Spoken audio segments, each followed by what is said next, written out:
Sir నమస్తే అండి. ఇది గద్దల రాజా గారి చేను 16వ తేదీ ఫిబ్రవరి 2026 గద్దల రాజా గారి చేను కట్టవారిపాలెంలో ఉన్నాము, పల్నాడు డిస్టిక్. ఇది మీరు ఎంత వేసారండి? ఇది మొత్తం పొలం విస్తీర్ణం ఇది ఎంత చేను? ఎకరన్నరలో మీరు గమనించారు కదా, ఎక్కడన్నా తెగుళ్ళు కానీ ఏమైనా అనిపిస్తుందా? విత్తనం తెగుళ్ళు ఆగుతుంది బాగానే.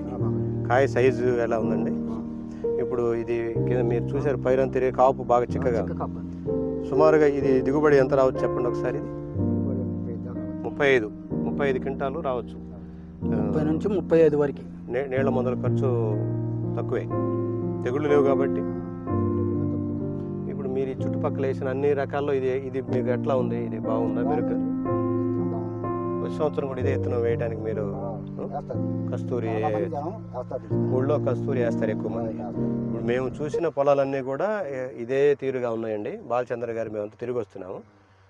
శ్రీనివాస గారి చేను కానీ, ఇక్కడ దారిలో సాంబయ్య గారిది, ఇవన్నీ చూసాము. వెంకటేశ్వర గారి పొలం, ఇవన్నీ కూడా ఏంటంటే తెగుళ్ళు లాగినాయి. తెగుళ్ళు ఎక్కడ కనపడట్లేదు. పైదాకా పింద అవుతుంది, పూత పైతంతా సైజు వస్తుంది, సైజు వస్తుంది, పూత పింద. ఇంత కాపు వచ్చి కూడా పూత బాగుంది, పిందే బాగుంది, పోతుంది, పింద అవుతుంది.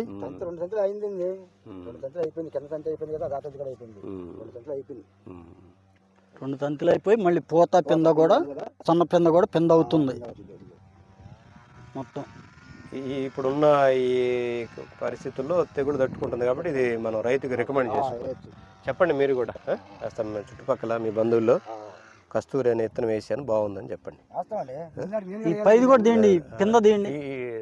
ఒకసారి బాజీ గారు కట్నా బోర్డు. దీనికి పింద ఎక్కువగా ఉంది చూడు, సన్న పింద.